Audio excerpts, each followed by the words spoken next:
The Forge. I painted it 1817. And this is Charles IV of Spain and his family. I painted it between 1800 and 1801. Thank you, sir. Yeah, that's very good. Choo choo. Paul Klee? Huh? Paul Klee, that's you, right? Yeah, that's me. Yeah, okay. Can you tell me when you were born? I was born December 18th, 1879, Switzerland. Tell us more about your life. A Swiss-born painter and graphic artist whose personal, often generously humorous works are replete with allusions of dreams, music, and poetry. Space. The paintings of Klee, that would be me, is difficult to classify. His earliest works were pencil landscapes studied that showed the influence of Expressionism. Until 1912, he also produced many black and white etchings. The overtones of fantasy and satire in these works show the influence of 20th century Expressionism, as well as such master printmakers as Francisco Goya and William Blake.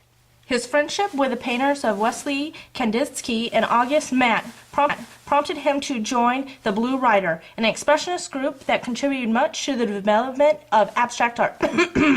Klee wrote that art does not reproduce the visible, it makes visible, and he pursued the goal in a wide range of media using the amazingly inventive battery of techniques. Line and color predominates him, but he also produced series of works that explore mosaic and other effects. His works influenced all later 20th century surrealist and non-objective artists and was a prime source of the budding abstract expressionist movement. Can we start talking about your paintings now?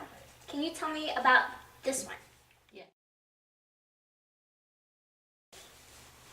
That would be the golden fish, the golden fish, the golden fish. And it was in 1925.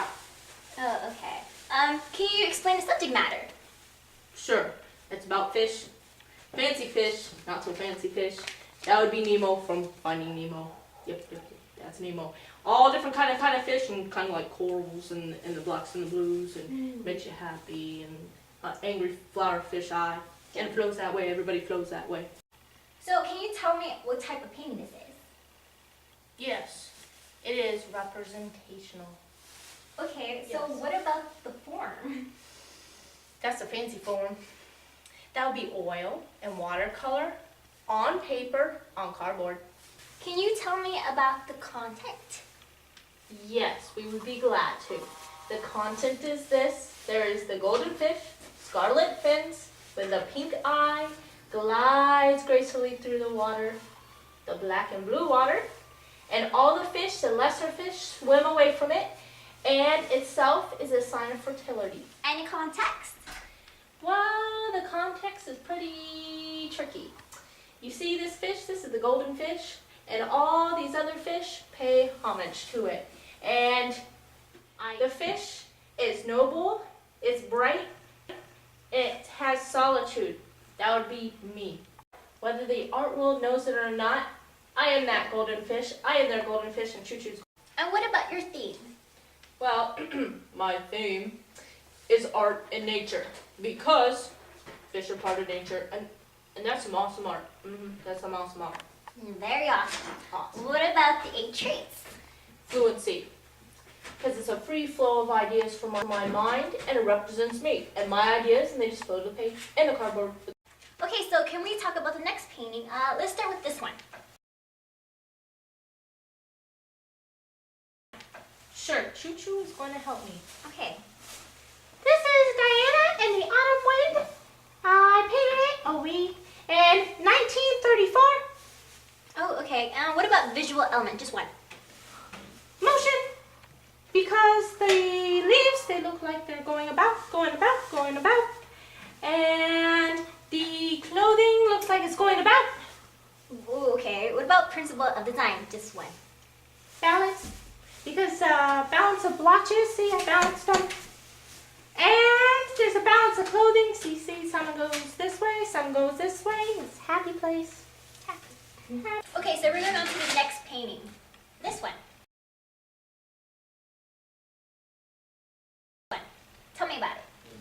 That would be Death and Fire. It was done in 1940. I painted that. We painted that. And you want to know a little more about that? Sure would. So basically what's going on in here is I put in here the German word for death, which is T-O-D. You see T-O-D. This guy, Whitehead, walking towards death. He's keeping his head high. He's not going to resist death. See that, son? That's not to represent death, but to show that he's going towards it like a man. And we're going to move on to the last painting. Now, can you tell me when this painting was made? Sure. 1914. 1914. What about the name? It took us a long time. We had to put our heads together, Mm-hmm. and we came up with 1914. That's the name? That'll be the name. Took you that long, huh? Took some time. That leaky house on my head. Oh, okay. Very, very interesting name. Thank you.